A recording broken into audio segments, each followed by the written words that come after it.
Apa yang dimaksud dengan dakwah? Secara etimologis, kata dakwah merupakan bentuk masdar dari kata yad'u fi'il mudhari dan da'a fi'il madhi yang artinya adalah memanggil, mengundang dan mengajak. Selain kata dakwah, Al-Quran juga menyebutkan kata yang memiliki pengertian yang hampir sama dengan dakwah, yakni kata tablik yang berarti penyampaian dan bayan yang berarti penjelasan. Apa yang dimaksud dengan ilmu dakwah? Ilmu dakwah adalah suatu ilmu yang berisi cara dan tuntunan untuk menarik perhatian orang lain, supaya menganut, mengikuti, menyetujui, atau melaksanakan suatu ideologi, agama, dan pendapat tertentu. Baiklah, yang pertama adalah tujuan berdakwah. Tujuan berdakwah dari segi objeknya terbagi menjadi 4. Yang pertama, tujuan perorangan, yaitu terbentuknya pribadi muslim yang mempunyai iman yang kuat, berperilaku sesuai dengan hukum-hukum yang disyariatkan Allah SWT dan berakhlakul karimah. Yang kedua, tujuan untuk keluarga, yaitu terbentuknya keluarga bahagia, penuh ketenteraman dan cinta kasih antara anggota keluarga. Yang ketiga, tujuan untuk masyarakat, yaitu terbentuknya masyarakat sejahtera yang penuh dengan suasana keislaman. Yang keempat, tujuan untuk umat manusia, yaitu terbentuknya masyarakat dunia yang penuh dengan kedamaian dan ketenangan dengan tegaknya dunia tanpa diskriminasi dan eksploitasi. Saling tolong-menolong dan hormat menghormati. Dengan demikian, alam semesta ini seluruhnya dapat menikmati Islam sebagai rahmat bagi mereka. Selanjutnya yaitu tujuan dakwah dari segi materinya. Yang pertama, tujuan akidah, yaitu tertanamnya suatu akidah yang mantap di setiap hati seseorang, sehingga keyakinan tentang ajaran-ajaran Islam itu tidak lagi dicampuri dengan rasa keraguan. Yang kedua, tujuan hukum, yaitu kepatuhan setiap orang terhadap hukum-hukum yang telah disyariatkan oleh Allah Subhanahu wa Ta'ala. Realisasinya ialah orang yang belum melakukan ibadah menjadi orang yang mau melakukan ibadah dengan penuh kesadaran. Bagi orang yang belum mematuhi peraturan-peraturan agama Islam, menjadi orang yang mau dengan kesadarannya sendiri mematuhi peraturan-peraturan itu. Dan yang ketiga yaitu tujuan akhlak, yaitu terbentuknya pribadi muslim yang luhur, dihiasi dengan sifat-sifat yang terpuji dan bersih dari sifat-sifat yang tercela. Yang keempat, hubungan dia dengan Tuhannya. Yang kelima, hubungan dia dengan dirinya. Misalnya terhiasi dirinya dengan sifat-sifat terpuji seperti jujur, berani, mau melihara kesehatan jasmani dan rohaninya, rajin bekerja dan penuh disiplin. Yang keenam, hubungan dia dengan sesama muslim, yaitu mencintai sesama muslim sebagaimana mencintai dirinya sendiri. Yang ketujuh, hubungan dia dengan sesama manusia, yaitu dengan saling tolong-menolong, hormat menghormati, dan memelihara kedamaian bersama. Yang kedelapan, hubungan dia dengan alam sekelilingnya, yaitu dengan memelihara kelestarian alam semesta dan mempergunakannya untuk kepentingan umat Islam, umat manusia, dan sebagai tanda kebaktiannya kepada Allah Subhanahu wa Ta'ala sebagai zat pencipta alam semesta. Dan yang kesembilan yaitu hubungan dia dengan kehidupan.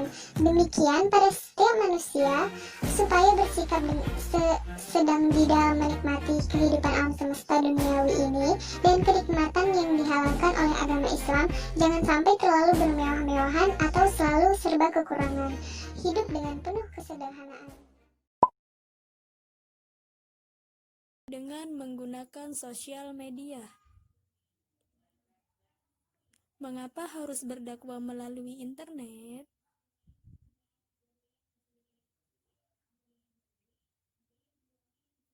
Satu, karakteristik dunia maya yang tak mengenal batas usia.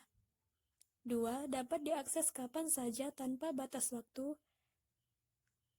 Media yang dapat digunakan: YouTube, Instagram, Facebook. Dakwah di sosmed menjadikan media sosial sebagai alat penangkal radikalisme serta menjadi ladang pahala. Allah Subhanahu wa Ta'ala berfirman, A'udzu billahi minasy syaithanir rajim. Wal takum minkum ummatun yad'una ilal khairi wa ya'muruna bil ma'ruf wa ya'muruna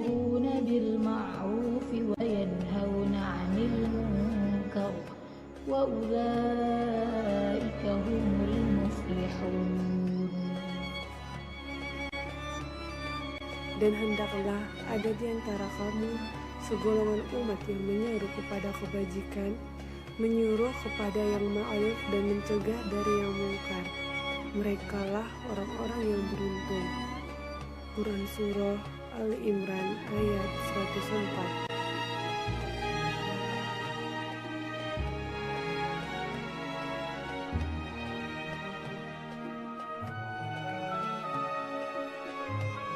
Dan hendaklah ada di antara kalian, wahai orang-orang yang mukmin, segolongan umat yang menyeru kepada kebajikan dengan mengajarkan kebaikan dan menyuruh kepada kebaikan.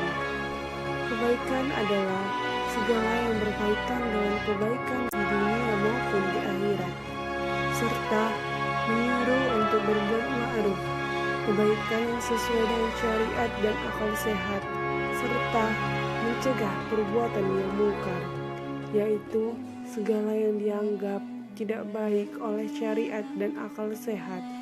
Mereka yang menyeru kepada kebajikan itu, semua mereka lah orang-orang yang beruntung, yang akan mendapatkan ridho Allah dan surganya.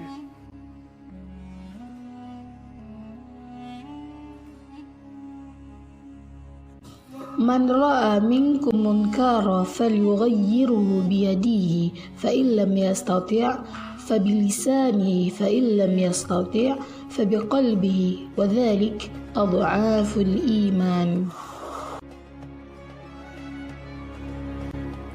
Rasulullah pernah bersabda, barang siapa yang melihat kemungkaran, maka cegahlah dengan tanganmu.